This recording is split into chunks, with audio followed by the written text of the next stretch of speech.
Bismillahirrahmanirrahim. Assalamualaikum warahmatullahi wabarakatuh.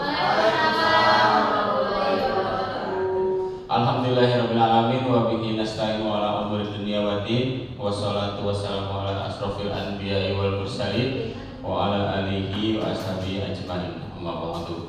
Rabbi shrah li sadri wa yassir li amri wahlul 'uqdatam min lisani yafqahu qawli. Pertama-tama marilah kita panjatkan puji dan syukur kehadirat Allah Subhanahu wa taala di mana kita masih dapat bisa berkumpul dalam kegiatan hari ini. Tak lupa sholawat beserta salam kita curahkan kepada junjungan kita semua Habibana wa Nabiyana Muhammad sallallahu alaihi wasallam, kepada keluarganya, sahabatnya, terutama kita pengikutnya hingga akhir zaman. Amin ya rabbal alamin. Bapak Ibu yang saya hormati, pertama-tama saya ingin mengucapkan terima kasih yang sebanyak-banyaknya karena telah dapat hadir dalam sesi diseminasi atau menyebarkan pemahaman dan penerapan pengalaman budaya positif. Selama saya mengikuti program guru penggerak di angkatan 11 ini adalah salah satu kewajiban saya sebagai guru penggerak, calon guru penggerak untuk menyebarkan pemahaman dan penerapan pengalaman tentang budaya positif. Tapi sebelum masuk ke pemaparan materi, izinkan saya untuk menjelaskan terlebih dahulu bahwa di sini saya bukan bermaksud untuk menggurui Bapak Ibu, tapi hanya berbagi pengalaman saja. Jadi kita akan sharing berbarengan ya, atau belajar bersama-sama. Nah ini perkenalkan terlebih dahulu, itu ada saya sendiri ya. Sudah tahu namanya karena ini dengan rekan-rekan. Urus banget itu waktu dulu masih young ya, masih muda. Kemudian ada Bapak Nurul Islam ya, ini adalah fasilitator saya, dan ada pengajar praktik saya yaitu Ibu Partini Damayanti. Nah, sebelum mulai kita akan ice breaking terlebih dahulu Bapak Ibu ya. Ice breakingnya saya memohon Bapak Ibu untuk berdiri. Silakan. Nah, gerakannya sih sederhana ya Bapak Ibu. Nanti Bapak Ibu akan mengikuti gerakan yang ada di sini. Nah, sambil bernyanyi ya. Jadi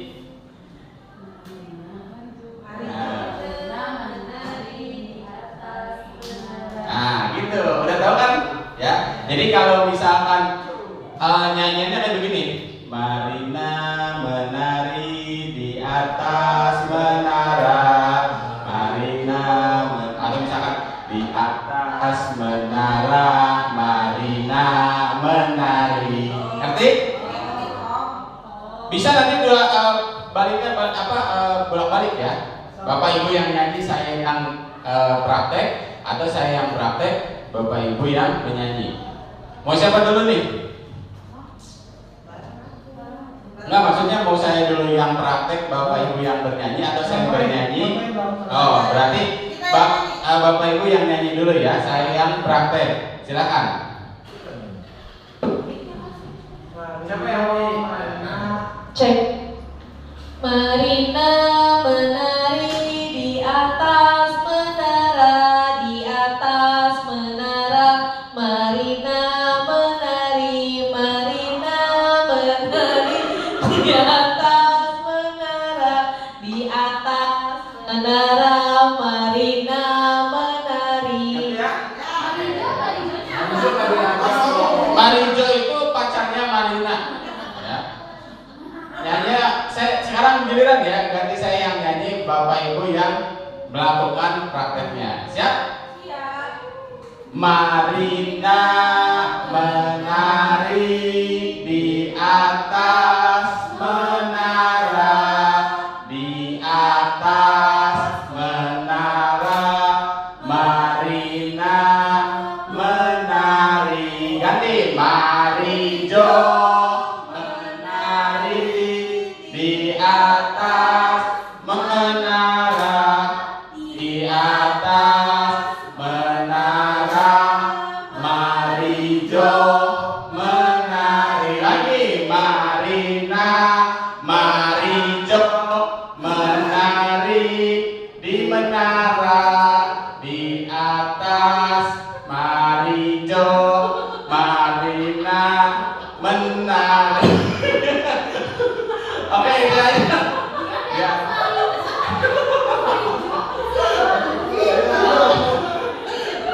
Udah cukup, terima kasih, tepuk tangan buat semuanya.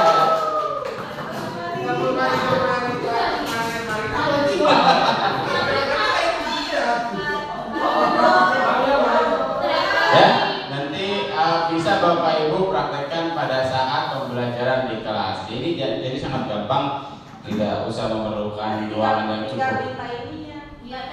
Fotonya ya, bisa pakai foto sendiri, jangan pakai foto saya. Terima kasih atas partisipasinya, luar biasa sekali ya semangatnya. Baiklah Bapak Ibu, kita lanjutkan ke materi pengibasan. Nah, di sini ada konsep inti dari pengibasan atau di kegiatan hari ini. Yang pertama adalah tentang perubahan paradigma belajar. Terus yang kedua adalah tentang disiplin positif. Yang ketiga adalah nilai-nilai kebajikan. Yang keempat yaitu kebutuhan dasar manusia.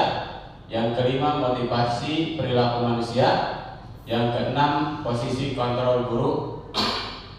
Yang ketujuh yaitu keyakinan kelas. Dan yang kedelapan adalah segitiga restitusi. Jadi 8 materi konsep inti ini akan kita bahas satu persatu. Kita mulai dengan konsep inti yang pertama, yaitu tentang mengubah paradigma dari stimulus respon ke pendekatan teori kontrol. Nah, di bawah ini ada tabel, Bapak Ibu bisa lihat dan bisa baca. Di situ tabel yang sebelah kiri itu ada stimulus respon, yang sebelah kanan ada teori kontrol. Contoh untuk stimulus respon yang pertama adalah realitas atau kebutuhan kita itu semua sama. Sedangkan pada kenyataannya menurut teori kontrol itu realitas atau kebutuhan kita itu berbeda. Jadi tidak bisa disamakan. Selanjutnya semua orang melihat hal yang sama. Ya, menurut stimulus respon semua orang itu melihat hal yang sama. Padahal menurut teori kontrol setiap orang itu memiliki gambaran yang berbeda. Lalu kita mencoba mengubah orang agar berpandangan sama dengan kita. Menurut teori kontrol, kita berusaha memahami pandangan orang lain tentang dunia. Artinya, pandangan orang lain dengan pandangan kita itu tidak sama. Selanjutnya, perilaku buruk dilihat sebagai suatu kesalahan. Nah, di teori kontrol, semua perilaku memiliki tujuan. Jadi antara stimulus respon dengan teori kontrol itu berbeda ya. Lalu orang lain bisa mengontrol saya, sedangkan di teori kontrol hanya Anda yang bisa mengontrol diri Anda sendiri. Selanjutnya saya bisa mengontrol orang lain, padahal Anda tidak bisa mengontrol orang lain. Lalu ada pemaksaan ada pada saat bujukan gagal. Padahal kolaborasi dan konsensus menciptakan pilihan-pilihan baru. Dan yang terakhir adalah model berpikir menang atau kalah. Di teori kontrol itu model berpikirnya menang dan menang. Jadi tidak ada yang kalah. Nah, ini adalah miskonsepsi tentang teori kontrol. Yang pertama adalah ilusi guru mengontrol murid. Padahal kenyataannya guru itu tidak pernah yang namanya mengontrol murid seharusnya, tapi membimbing murid ya pada saat pembelajaran di sekolah. Lalu ilusi bahwa kritik dan membuat rasa bersalah mampu menguatkan karakter.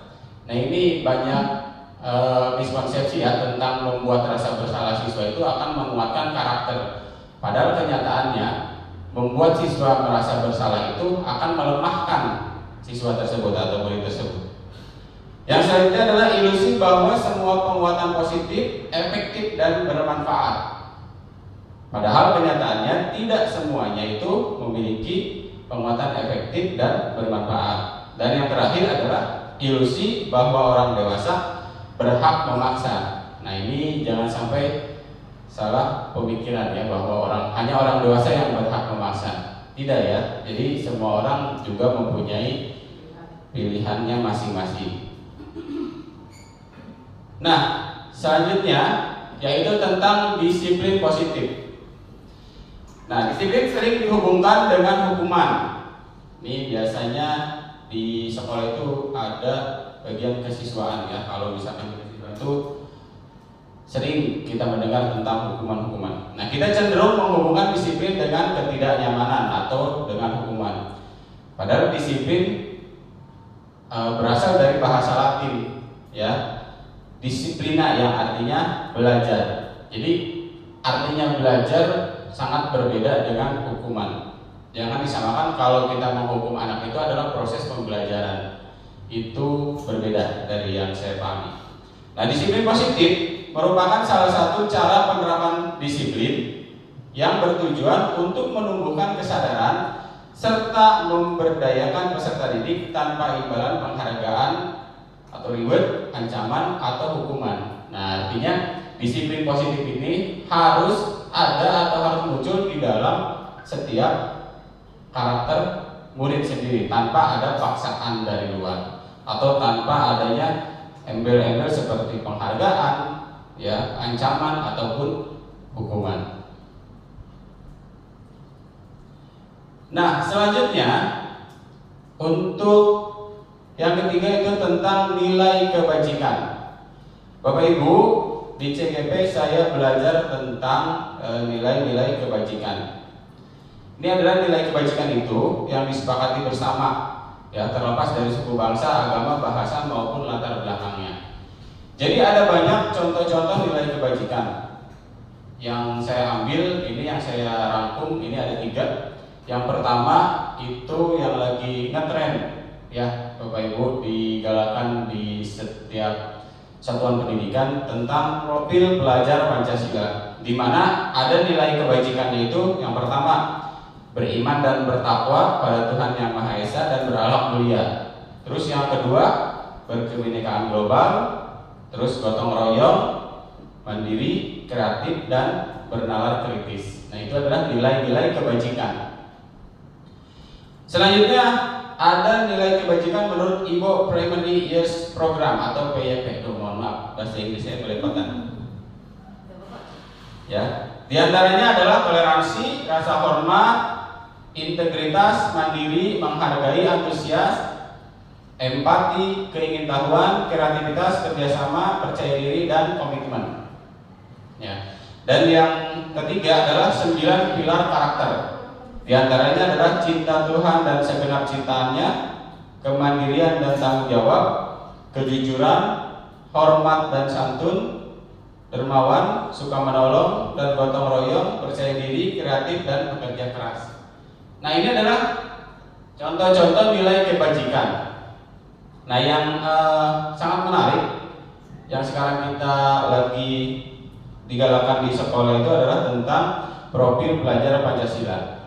Mungkin Bapak Ibu ada yang sudah mengetahui nilai-nilai kebajikan profil Pancasila, juga yang mungkin sedikit lupa kalau ditanya. Nah, saya waktu CGP, waktu itu lokakarya ya, pernah diberikan satu nyanyian atau game dari pengajar praktik saya, Ibu Partini, cara mengingat nilai kebajikan yang ada di profil pelajar Pancasila dengan cara bernyanyi.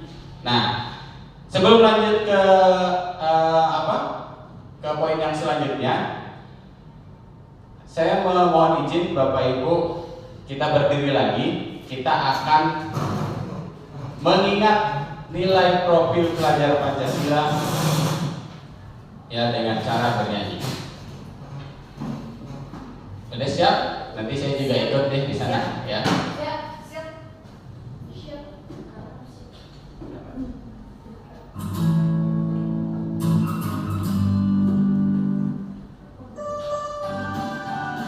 Boleh diikutin sambil goyang-goyang. Ya. Pelajar Pancasila beriman dan bertakwa pada Tuhan Yang Esa dan berakhlak mulia. Kebinekaan global, gotong royong mandiri, kreatif dan bernalar kritis. Belajar lagi. Pancasila beriman dan bertakwa pada Tuhan Yang Esa dan berakhlak mulia. Berkebinekaan global, gotong royong mandiri. Kreatif dan bernalar kritis. Boleh sambil digoyang-goyang biar.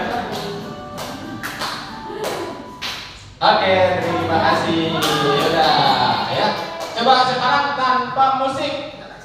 Ya, boleh? Ada orang yang mau? Oke, silakan. Ibu. Nggak harus sama gerakan, sama gerakan. Enggak usah pakai gerakan enggak apa-apa. Oke, mulai ya. Itu sih pakai dulu. Oke. Biar nggak ada. Pelajar Pancasila beriman dan bertakwa pada Tuhan Yang Esa dan berakhlak mulia. Berkebinekaan global, gotong royong mandiri, kreatif dan bernalar kritis. Oke, tepuk tangan. Terima kasih Ibu Susi, luar biasa sekali ya.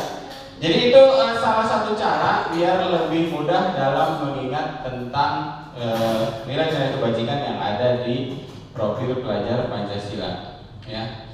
Selanjutnya untuk poin nomor 4, Bapak Ibu, selain yang poin 3 tadi, di PKP ini saya belajar tentang kebutuhan dasar manusia. Kebutuhan dasar manusia adalah segala sesuatu yang kita lakukan untuk mendapatkan apa yang kita inginkan. Ya. Jadi seluruh tindakan yang kita lakukan memiliki tujuan tertentu dan semua usaha terbaik yang kita lakukan adalah dalam rangka agar kebutuhan dasar kita terpenuhi dengan baik. Jadi manusia itu, setiap manusia, setiap individu itu pasti memiliki kebutuhan dasar. Nah, kebutuhan dasar manusia itu ada 5, Bapak Ibu, ya, yang saya pelajari. Yang pertama adalah kebutuhan dasar tentang bertahan hidup. Yang kedua kasih sayang, yang ketiga penguasaan, yang keempat kebebasan, dan yang kelima adalah kesenangan. Ya, ini kalau di bahasa Inggrisin agak keren. Cuman kebetulan sayanya kurang ini bahasa Inggrisnya ya. Nah, untuk bertahan hidup, kebutuhan dasar manusia untuk bertahan hidup itu salah satu contohnya adalah dengan makanan, pakaian, tempat tinggal, keamanan, dan kesehatan.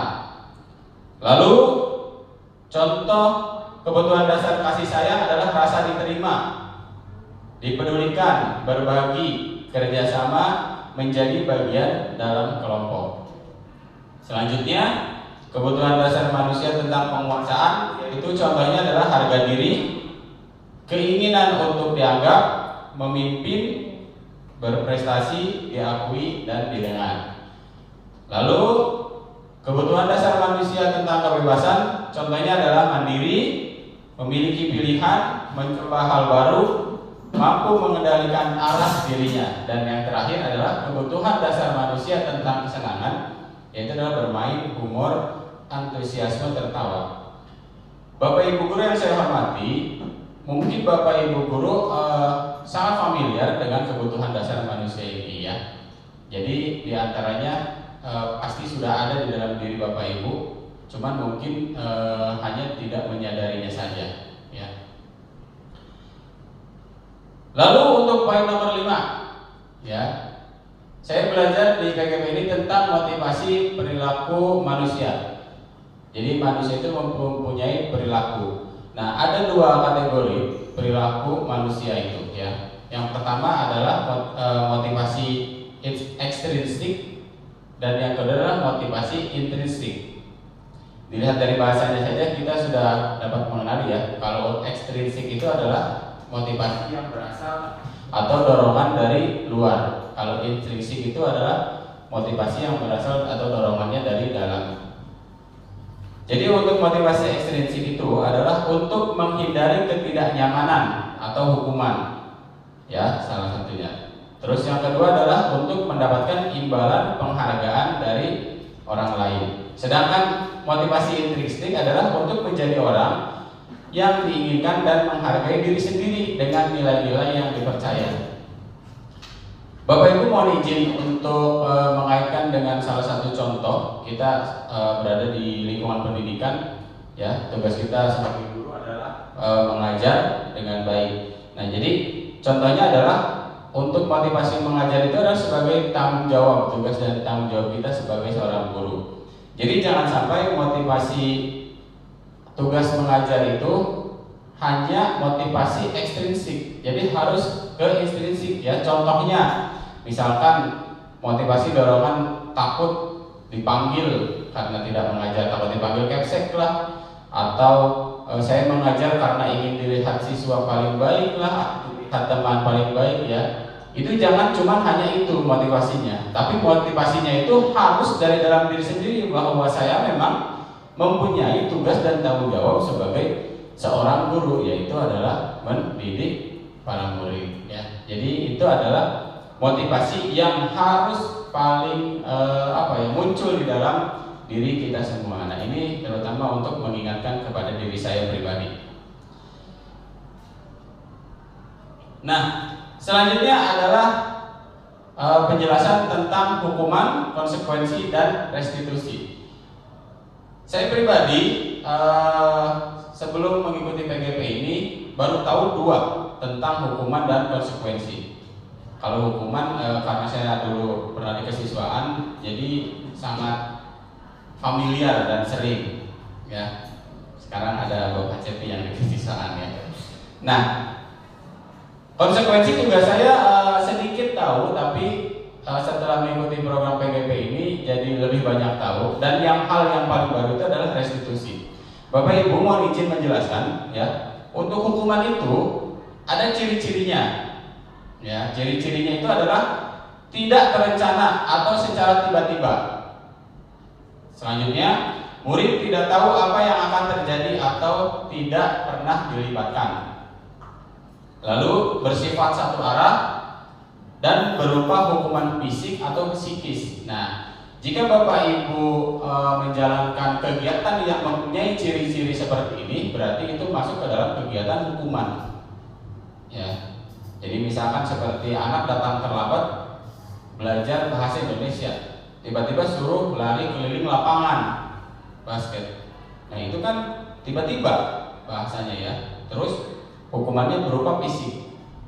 Nah, itu adalah salah satu jenis hukuman. Lalu yang kedua adalah konsekuensi, mempunyai ciri-ciri ini terencana atau disepakati sesuai peraturan. Lalu murid tetap dibuat tidak nyaman. Meskipun terencana, ya, tidak dengan tiba-tiba dan disepakati, tapi murid tetap dibuat tidak nyaman atau dikekang.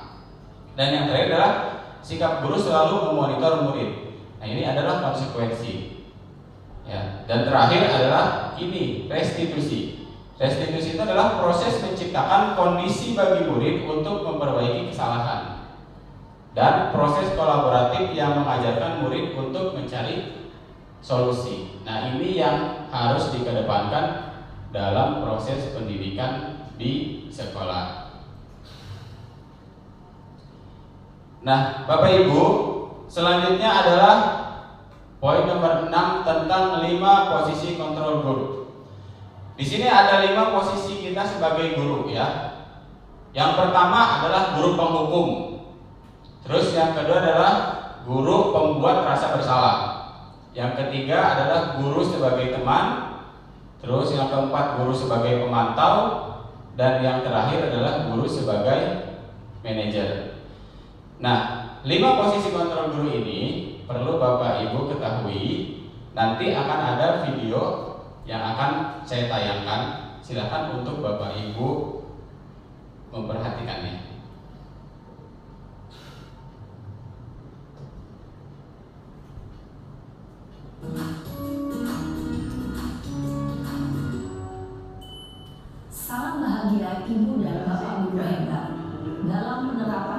sistem positif restitusi, salah satu program yang dikembangkan adalah 5 posisi kontrol.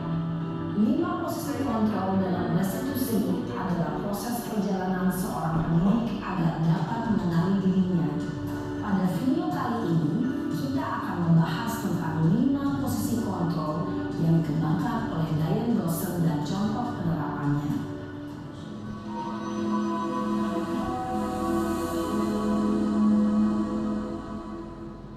5 posisi kontrol itu adalah 1. Posisi penghukum, 2. Posisi pembuat merasa bersalah, 3. Posisi teman, 4. Posisi pemantau atau monitor, dan 5. Posisi manajer.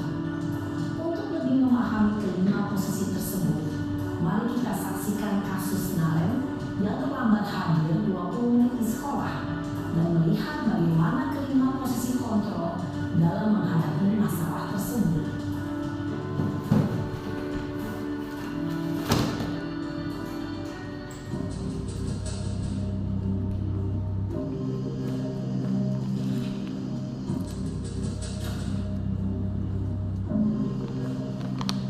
Naren!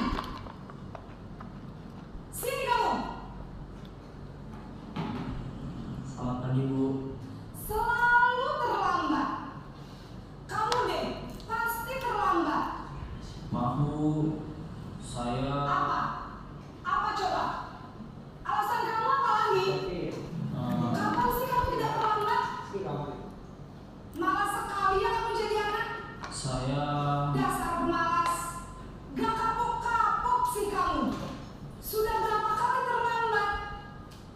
Sana, kamu keliling lapangan basket 2 kali. Kenapa saya harus keliling lapangan basket, Bu? Kenapa? Kamu melawan ibu? Berani-beraninya jawab. Sudah terlambat, masih berani jawab pula. Sekarang, keliling lapangan basket 5 kali sekalian. Biar kapok. Cepat. Pergi sana ke lapangan basket. Posisi penghukum biasanya berbicara dengan nada tinggi, menghardik, menunjuk-nunjuk, menyakiti, dan menyindir. Hukuman bisa berupa fisik maupun psikis. Ibu dan bapak guru hebat. Dampak yang terjadi pada murid ketika guru berada pada posisi penghukum adalah murid cenderung akan memberontak, bahkan menyimpan dendam.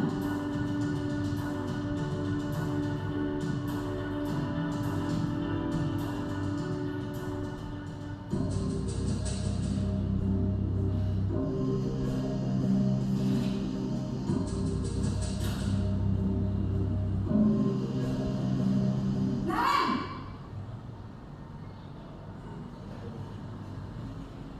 Selamat pagi, Bu. Naren! Kamu kenapa terlambat lagi, nak? Ya Tuhan, Naren. Kamu senang ya bikin ibu susah ya? Kalau kamu terlambat lagi, nanti ibu yang ditegur bapak kepala sekolah, nak. Disangka ibu tidak bisa membina kamu. Duh, gimana ini?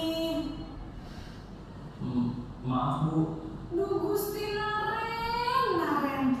Kamu suka ya kalau ibu ditegur bapak kepala sekolah? Terus, sekarang ibu harus tulis apa yang di buku absen?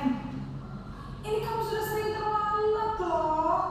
Ibu harus apa coba? Maaf, Bu. Maaf sekali. Ya sudah, lain kali jangan bikin ibu susah lagi ya, nak ya. Ibu tidak akan kuat lagi kalau kamu begini terus. Bisa jantungan kalau ibu ditegur bapak kepala sekolah. Sana cepat ke kelas. Maaf ya, Bu. Maaf sekali. Posisi pembuat rasa bersalah berbicara dengan nada tenang, cenderung lembut, namun kata-kata yang diutarakan membuat murid merasa menjadi orang yang gagal, memandang buruk dirinya sendiri, merasa tidak berharga, dan tidak sanggup membahagiakan orang lain. Ketika guru mengambil posisi pembuat rasa bersalah, murid akan menganggap dirinya yang bersalah dan ia akan menyimpan emosi negatif tersebut di dalam dirinya.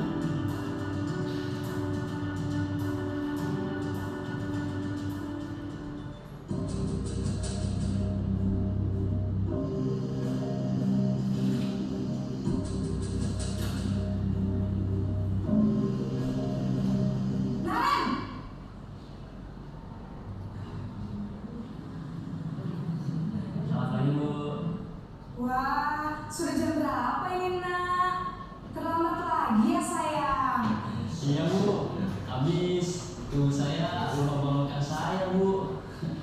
Kamu malah menyalahkan ibu kamu. Kamu bukannya anak yang larinya paling kencang. Kok terlambat sih? Iya Bu, saya memang bangun tadi. Jadi biarpun saya lari kencang, tetap nggak kekejar Bu. Ya sudah sana. Nanti lain kali larinya lebih kencang lagi ya. Biar gak terlambat lagi. Bikin senang ibu demi ibu. Bisa kan? Bisa Bu. Ya sudah sana masuk kelas. Ibu beresin urusan absen kamu. Kamu ini ada-ada saja. Dalam posisi teman, guru berbicara dengan nada suara ramah, akrab, cenderung bersenda gurau untuk menjaga suasana tetap santai. Murid akan merasa senang, aman, dan akrab dengan guru. Identitas yang tercipta adalah identitas sukses atau berhasil. Namun, perlu diingat, karena ini masih dorongan eksternal, maka ada faktor ketergantungan dari murid kepada orang tertentu. Di sini, guru absennya, sehingga di lain waktu, murid bisa berperilaku baik, namun hanya kepada orang-orang tertentu saja.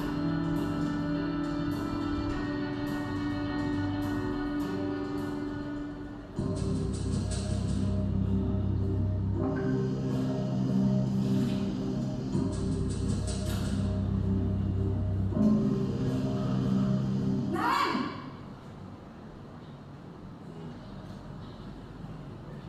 Selamat pagi Bu. Naren, apa peraturan sekolah kita tentang jam berapa kita harus masuk sekolah, nak? Kita harus di sekolah jam 7 Bu. Iya betul, sekarang sudah jam 7.20. Naren sudah tahu konsekuensinya jika terlambat hadir. Paham Bu, saya harus tinggal kelas pas jam istirahat selama 20 menit. Iya benar, konsekuensinya demikian. Jadi nanti jam 9.30 pas istirahat, kamu harus tinggal di kelas, kerjakan tugas tambahan untuk ketertinggalan kamu, ya? Baik Bu. Posisi pemantau mengandalkan penghitungan atau data untuk mengontrol murid. Guru mengarahkan murid berdasarkan peraturan dan konsekuensi. Seorang pemantau menunjukkan bahasa tubuh dan ekspresi wajah yang datar dan cenderung formal.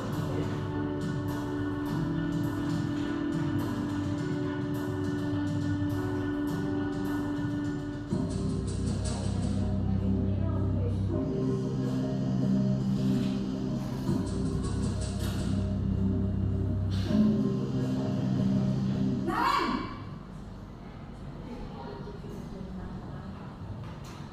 Selamat pagi Bu. Selamat pagi Naren. Maaf Bu, saya terlambat. Iya, sekolah masuknya jam 7, sekarang sudah jam 7.20. Jadi sekarang mau dari mana ini Naren? Maaf Bu, saya lupa setel alarm saya semalam. Baiklah, menurut kamu, keyakinan sekolah yang mana yang perlu kamu tingkatkan?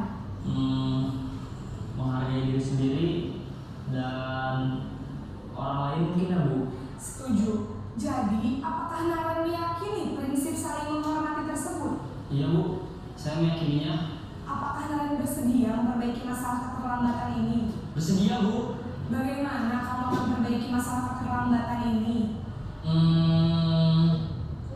Saya akan coba untuk tidak lupa menyetel alarm saya Bu. Baik, kalau Naren lupa menyetel alarm di rumah, ada orang yang kira-kira bisa bantu mengingatkan tidak?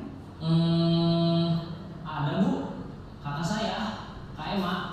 Ada lagi selain Kak Emma? Selain Kak Emma, ada ibu saya. Baik, jadi yang mengingatkan Naren adalah Kak Emma dan ibu kamu ya? Kira-kira akan mulai setel alarm kapan nih Naren? Setelah pulang sekolah, akan segera saya lakukan. Baik, jadi Naren akan setel alarm untuk bangun besok pagi dan akan diingatkan oleh kakak dan ibunda Naren ya. Ada lagi yang mungkin perlu dilakukan Naren agar tidak terlambat bangun lagi. Tidak ada Bu. Baik Naren, terima kasih untuk kerjasama kamu. Sekarang kamu perlu kembali ke kelas untuk belajar. Baik Bu, terima kasih. Posisi manajer adalah posisi kontrol yang disarankan untuk membimbing murid memiliki sikap disiplin yang positif, yaitu murid yang mandiri, bertanggung jawab, dan dapat memecahkan masalah. Tujuan dari posisi ini adalah agar murid dapat berefleksi atas tindakannya. Guru akan dengan tulus memberikan pertanyaan-pertanyaan bermakna, sehingga membuat murid dapat belajar dari kesalahannya dan mencari sebuah solusi untuk menyelesaikannya.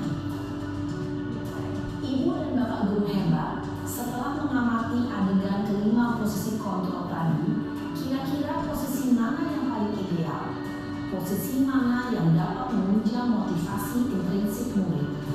Ya, tentu posisi manajer. Posisi ini memang posisi ideal yang ingin dituju setiap pendidik.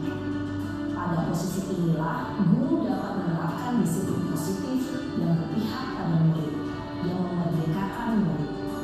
Perjalanan seorang pendidik tentunya tidak mudah untuk sampai pada posisi seorang manajer.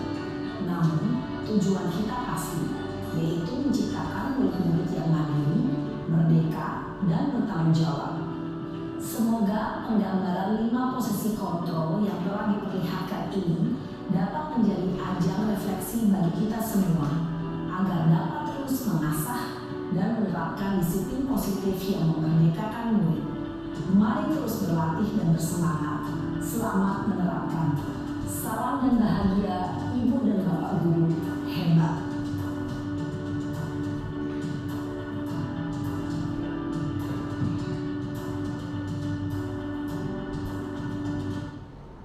Nah, alhamdulillah Bapak Ibu ya, tadi sudah menyaksikan video singkat tentang 5 posisi kontrol guru, berikut dengan praktiknya. Nah, sebelum lanjut ke materi selanjutnya, di sini saya meminta ada Bapak Ibu yang mau berbagi pengalaman sampai detik ini menjadi seorang guru, kira-kira sudah melakukan di posisi yang mana? Maka Bapak Ibu ada yang mau berbagi pengalaman? Boleh Ibu Suci kembali. Ya, assalamualaikum warahmatullahi wabarakatuh. Luar biasa sekali ya. Tadi dari pemaparan kemudian ditambah dengan video yang lumayan sangat panjang. Dari video tersebut saya baru ternyata selama ini saya ada di posisi itu gitu. Nah, untuk kelima ini jujur saya ada di posisi kontrol membuat rasa bersalah dan teman. Penghukum saya tidak, pemantau juga mungkin tidak sebegitu banyaknya, apalagi manajer kayaknya enggak. Saya selama ini lebih ke sering melakukan atau di posisi pembuat rasa bersalah atau bahkan ke teman. Karena menurut saya sebelum tahu ini ya, jadi menurut saya teman, posisi kontrol sebagai teman itu kayaknya yang paling bisa membuat saya dengan siswa itu lebih dekat gitu. Nah, tetapi setelah melihat video tersebut justru posisi kontrol guru sebagai teman itu sebenarnya kurang baik ya. Jadi anak tersebut mungkin hanya akan dekat dengan saya saja atau hanya akan hormat dengan saya saja gitu, dengan guru yang lain belum tentu seperti itu. Dan ternyata membuat rasa bersalah juga efeknya juga nggak baik ya. Mungkin tujuan awalnya saya biar anaknya itu lebih bisa memperbaiki gitu ya, tapi ternyata imbas atau efek dari pembuat rasa bersalah juga kurang baik gitu. Mungkin itu saja sih pengalaman yang saya dapatkan. Terima kasih. Baik, terima kasih untuk Bu Suci yang sudah berbagi. Ada lagi mungkin dari Bapak Ibu? Boleh dari Ibu Rita? Bismillahirrahmanirrahim. Assalamualaikum warahmatullahi wabarakatuh. Waalaikumsalam.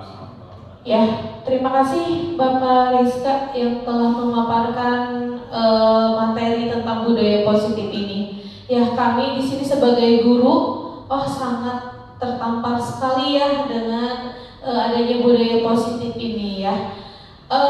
Kalau saya 5 posisi kontrol guru itu saya sebagai penghukum mungkin ya. karena saya juga di staf kesiswaan ketika mendapatkan atau menemukan siswa yang tidak menuruti aturan sekolah, itu pasti jalan terbaiknya yaitu dengan hukuman. Ternyata setelah melihat dari video itu, hukuman itu bukan solusi untuk anak menjadi berubah, ternyata gitu ya.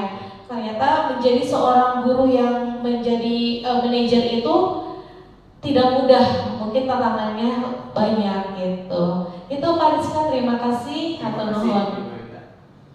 Terima kasih Bu Rita atas berbagi pengalamannya. Ya, memang yang paling ideal yang harus kita capai itu adalah di posisi kontrol seorang manajer ya Bapak Ibu, karena ini adalah posisi yang paling ideal untuk diterapkan dalam pendidikan.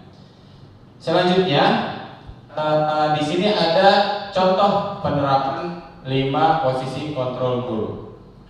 Nah, yang pertama, hormat bendera selama 1 jam. Kira-kira masuk ke posisi kontrol yang mana?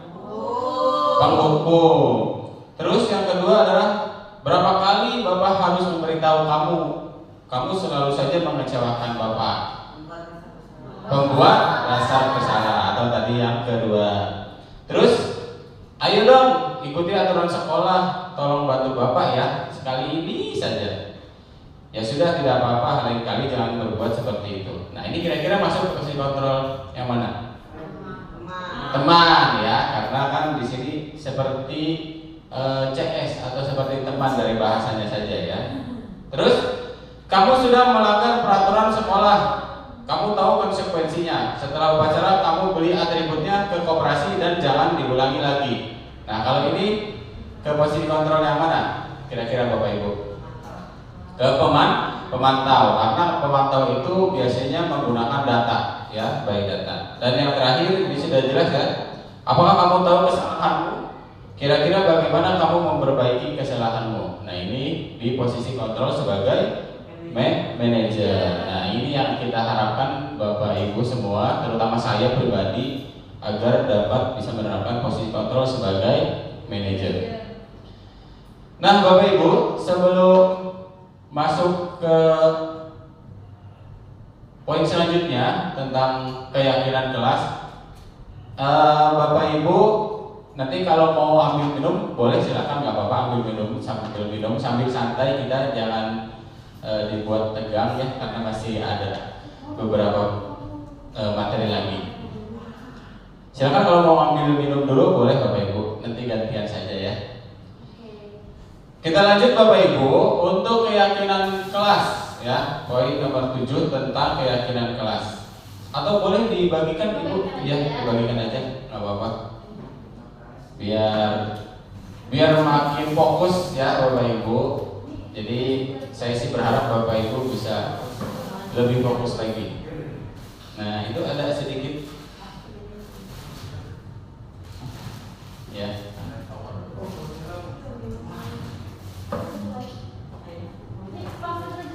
Oh boleh ya, sambil dilanjut ya Bapak Ibu ya, sambil minum sambil dilanjut. Nah, selanjutnya adalah tentang keyakinan kelas. Di sini ada pertanyaan pemantik. Mengapa keyakinan kelas bukan peraturan kelas?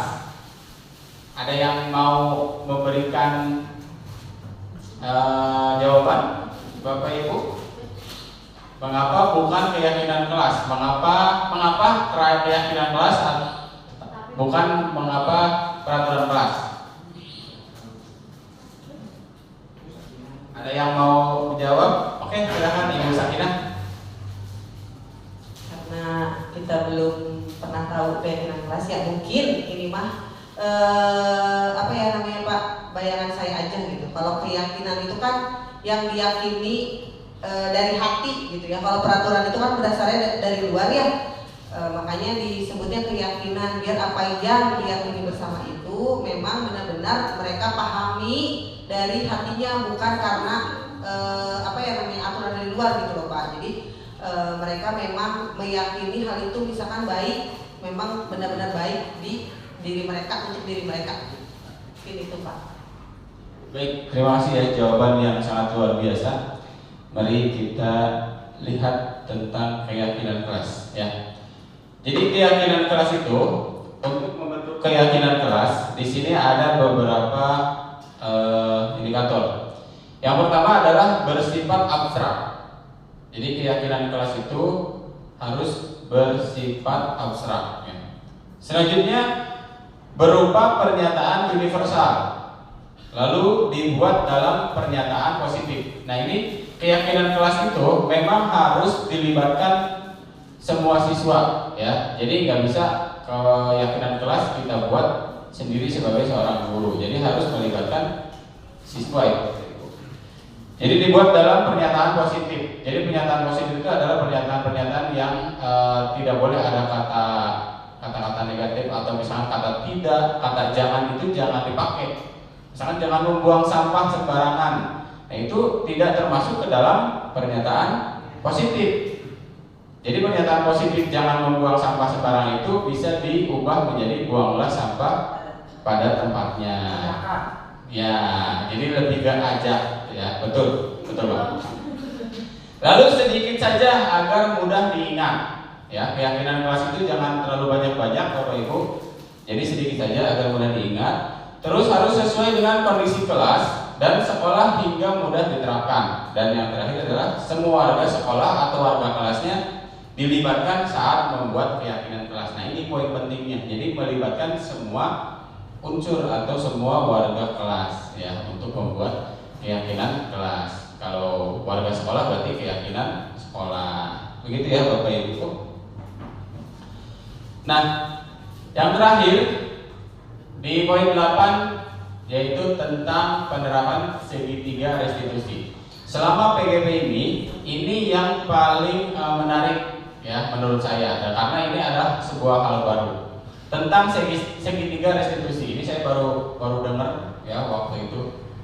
Ya, jadi segitiga restitusi itu adalah suatu proses dialog yang dijalankan oleh guru agar dapat menghasilkan murid yang mandiri dan bertanggung jawab. Ya, di mana segitiga restitusi ini mempunyai 4 sisi. Sisi pertama yaitu adalah menstabilkan identitas. Sisi kedua yaitu validasi tindakan yang salah, dan sisi yang ketiga adalah menanyakan keyakinan. Nah, ini jangan sampai kebalik urutannya, itu ada di nomor 1 menstabilkan identitas, kedua, dan yang ketiga. Nah, menstabilkan identitas yaitu berdasarkan prinsip membuat kesalahan adalah bagian dari proses pembelajaran. Ini contoh kata-kata guru kepada siswa ya yang bisa Bapak Ibu lihat. Misalnya seperti berbuat salah itu wajar. Jadi ketika ada siswa yang berbuat salah, jangan kita langsung hakimi dengan kamu yang salah, itu jangan. Tapi distabilkan identitasnya dengan berbuat salah itu wajar. Terus ada lagi, tidak ada manusia yang sempurna. Jadi untuk menstabilkan identitas anak tersebut ya. Kemudian Bapak tidak mau mencari siapa yang salah ya. Bapak ingin mencari solusi dari permasalahan ini. Dan yang terakhir adalah kamu berhak merasa begitu. Nah, ini adalah ketika ada siswa yang mempunyai masalah atau problem, yang pertama yang harus dilakukan adalah menstabilkan identitas. Lalu yang kedua adalah validasi tindakan yang salah. Setelah distabilkan identitasnya, masuk ke validasi tindakan yang salah ya. Berdasarkan prinsip setiap perilaku berupaya memenuhi suatu kebutuhan tertentu, penjelasannya. Contohnya adalah kamu pasti punya alasan mengapa melakukan hal itu. Jadi misalkan kalau ada anak yang berantem dengan temannya, ya tiba-tiba mukul, distabilkan dulu identitasnya, terus baru divalidasi tindakan yang salah dengan cara ya ditanya kamu pasti punya alasan. Nah setelah itu baru nanti ke sisi yang ketiga. Nah ini adalah contoh-contohnya ya. Padahal kamu bisa melakukan yang lebih buruk dari ini ya. Jadi seolah-olah kalau dalam bahasa Sunda mah ini ada istilah ngumpahan itu ya. Jadi ngumpahan atau umbaran lah. Dan yang sisi terakhir adalah menanyakan keyakinan. Ya. Setelah memvalidasi tindakan yang salah, baru tanya keyakinan, apa keyakinan kelas kita, terus nilai-nilai apa yang telah disepakati bersama, ya, terus seperti apa gambaran sebuah kelas yang ideal menurut kamu, dan kamu ingin menjadi orang yang seperti apa. Nah, dengan segitiga restitusi ini diharapkan siswa menjadi lebih bertanggung jawab dan dapat menyelesaikan masalahnya sendiri. Baik Bapak Ibu, setelah ini ada video yang bisa Bapak Ibu saksikan. Ini adalah ilustrasi tentang penerapan segitiga restitusi di sekolah. Silakan Bapak Ibu untuk menyimaknya.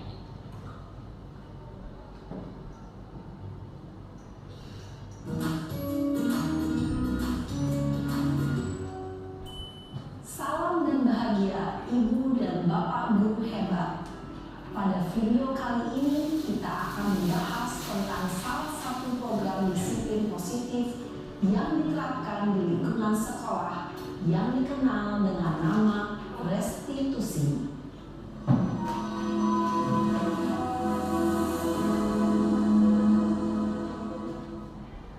Restitusi dikembangkan oleh pakar pendidikan Diane Goshen berlandaskan pada teori kontrol Dr. William Glasser. Segitiga restitusi adalah suatu proses dialog yang dijalankan oleh guru atau orang tua agar dapat menghasilkan murid yang mandiri dan bertanggung jawab. Pada saat guru di posisi manajer, aspek yang dikembangkan pada murid adalah motivasi intrinsik, sehingga penanaman nilai-nilai kebajikan dapat tumbuh dan berkembang menjadi suatu kebiasaan positif yang akhirnya membentuk karakter murid. Proses dialog ini terdiri dari 3 langkah yang digambarkan pada ketiga sisi pada segitiga restitusi. Sisi pertama adalah menstabilkan identitas. Sisi yang kedua adalah validasi tindakan yang salah. Dan sisi yang ketiga adalah menanyakan keyakinan. Ibu dan Bapak Guru, berikut ini akan ditunjukkan bagaimana seorang guru berada dalam posisi manajer menggunakan penerapan segitiga restitusi.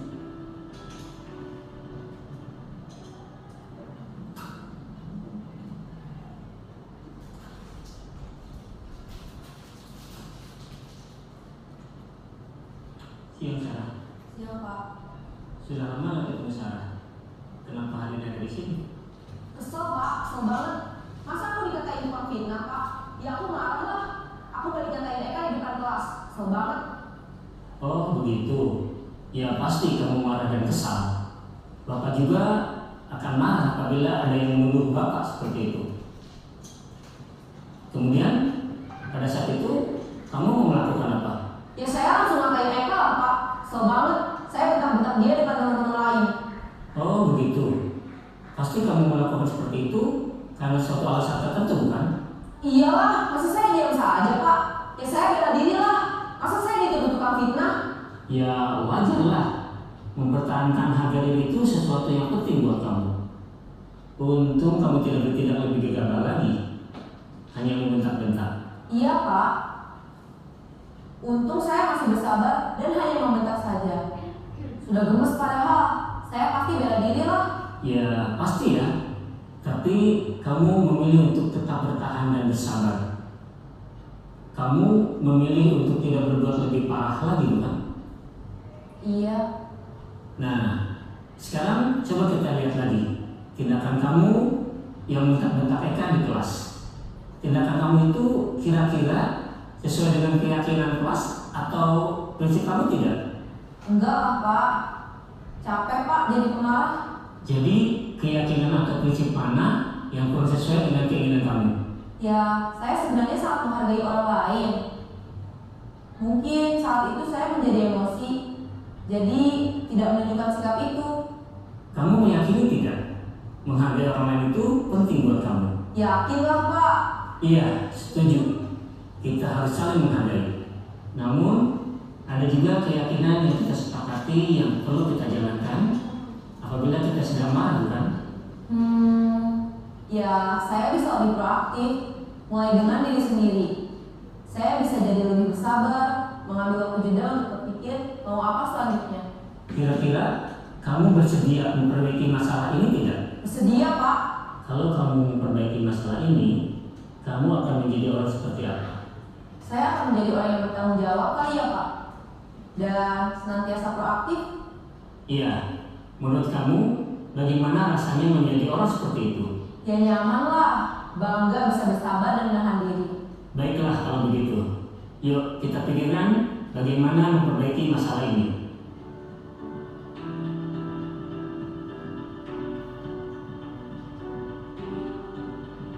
Ibu dan Bapak guru hebat, baru saja kita menyaksikan contoh bagaimana seorang guru berada dalam posisi manajer menggunakan penerapan segitiga restitusi. Mari kita bahas satu persatu. Pada sisi pertama, menstabilkan identitas berdasarkan pada prinsip bahwa membuat kesalahan adalah bagian dari proses pembelajaran. Sisi pertama dari segitiga ini berperan menggeser identitas murid dari identitas gagal ke identitas sukses. Murid yang sedang bertingkah laku yang tidak pantas atau menarik diri saat itu sedang mengalami identitas gagal. Bila kita mengkritiknya, maka posisinya tidak akan berubah. Kita bisa mengajukan pernyataan-pernyataan ini. 1. Membuat kesalahan sesuatu yang wajar. 2. Manusia tidak ada yang sempurna. 3. Kita bisa memperbaiki masalah ini. 4. Saya tidak menanyakan kesalahannya. Saya lebih fokus bagaimana memperbaiki masalah ini. 5. Apakah saat ini kamu tengah menjadi orang yang baik untuk dirimu sendiri? Pada sisi kedua, validasi tindakan yang salah berlandaskan pada prinsip bahwa setiap perilaku berupaya memenuhi suatu kebutuhan tertentu. Guru yang telah memahami teori kontrol akan bergeser dari pemikiran stimulus respon menjadi proaktif dan mencoba untuk mengenali tujuan dari perilaku murid. Mengenali dan mengakui kebutuhan murid ini dapat memperbaiki hubungan dengan murid tersebut. Pernyataan atau pertanyaan bisa disampaikan dengan nada suara tidak menghakimi atau memojokkan, sehingga dapat mengembalikan murid pada posisi positif. 1. Kamu bisa saja bertindak lebih gegabah lagi dari ini. 2. Kamu bukan melakukannya tanpa suatu alasan tertentu. 3. Kamu melakukannya karena mempertahankan sesuatu yang penting bagimu. 4. Mungkin kamu bisa mempelajari suatu perilaku baru yang lebih efektif. Bersaing yang salah dan pemikirannya telah bergeser ini menjadi orang yang dituju. Pertanyaan-pertanyaan ini dapat mengaitkan keyakinan-keyakinan yang diambil murid. 1. Sebagai keluarga atau kelas, apa yang kita yakini? 2. Nilai-nilai apa yang telah kita sepakati? 3. Seperti apa gambaran sebuah kelas yang ideal bagi kamu? 4. Kamu ingin menjadi orang seperti apa?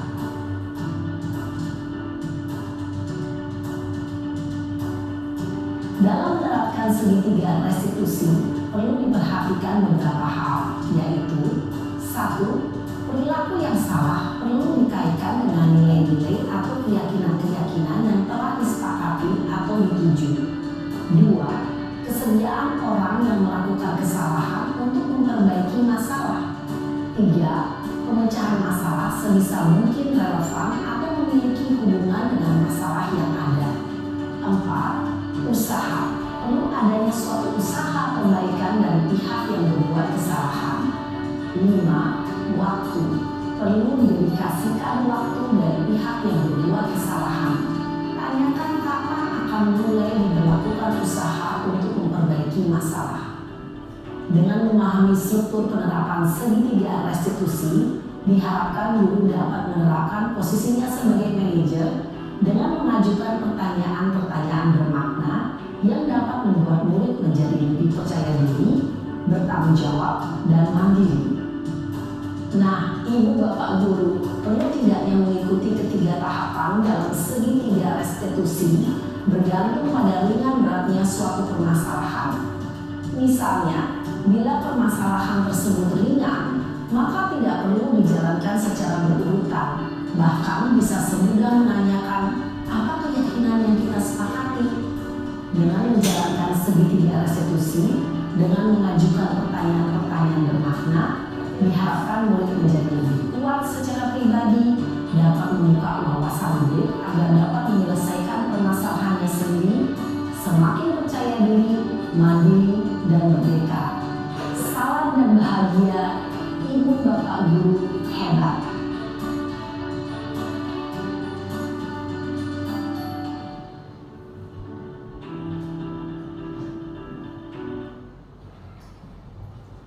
Alhamdulillah ya, tadi kita saksikan ilustrasi video dari penerapan segitiga restitusi dengan kasus Sarah ya Bapak Ibu. Nah, karena ini di poin terakhir, jadi sudah selesai alhamdulillah ya pemaparan yang sudah saya berikan. Tapi sebelum menyelesaikan kegiatan hari ini, saya minta Bapak Ibu ada yang bisa untuk merefleksikan tentang kegiatan ini sebelum ditutup. Boleh, silakan, ada yang mau merefleksikan? Boleh? Mau Ibu Suci apa Ibu Sakinah? Oh, Bu Saki aja, tadi Bu Suci udah 2 kali katanya. Ya, Assalamualaikum warahmatullahi wabarakatuh. Waalaikumsalam warahmatullahi wabarakatuh. Pemaparan yang sangat luar biasa, menginspirasi, merubah cara pandang kita bersama ya dari tadi awal materi. Yang sebelumnya kita tuh masih mungkin sebagai guru masih sedikit kaku ya, hanya satu arah. Kita mengajarkan siswa biasanya tuh cuma satu arah, kamu harus begini-begini. Ternyata dari gaya belajar siswa juga ada yang butuh kesenangan, ada yang apa tadi namanya Pak? Kebutuhan dasar manusianya pun berbeda-beda. Nah, padahal tadinya tuh kita menganggap bahwa semua siswa tuh sama gitu ya. Ternyata mereka tuh sebenarnya manusia yang berbeda, memiliki karakter berbeda, dan kebutuhan dasarnya pun berbeda. Mungkin ada yang senangnya ada kesenangan, ada yang butuh kebebasan, ada yang butuh kasih sayang, mungkin agak lebih sedikit dimanja-manja gitu ya. Nah, kita sebagai guru juga mungkin perlu belajar memahami berbagai karakter siswa. Mungkin itu yang saya tangkap dari hasil penyebaran pemahaman yang sudah disampaikan oleh Pak Rizka. Demikian, terima kasih. Wassalamualaikum warahmatullahi wabarakatuh. Waalaikumsalam warahmatullahi wabarakatuh. Kasih tepuk tangan buat Bu Sakina dan kita semua. Alhamdulillah di penghujung acara ini Bapak Ibu kita sudah laksanakan. Terima kasih saya ucapkan sebanyak-banyaknya kepada Bapak Ibu yang telah bersedia untuk hadir ya. Dan mohon maaf apabila ada salah kata ataupun penyampaian. Besar harapan saya Bapak Ibu semua di sini nanti bisa lulus CGP ya, biar terjun langsung, biar mendapatkan ilmu baru dan pengalaman baru. Insya Allah mudah-mudahan kita ketemu di lain kesempatan. Itu saja mungkin Bapak Ibu yang bisa saya sampaikan hari ini. Terima kasih sekali lagi.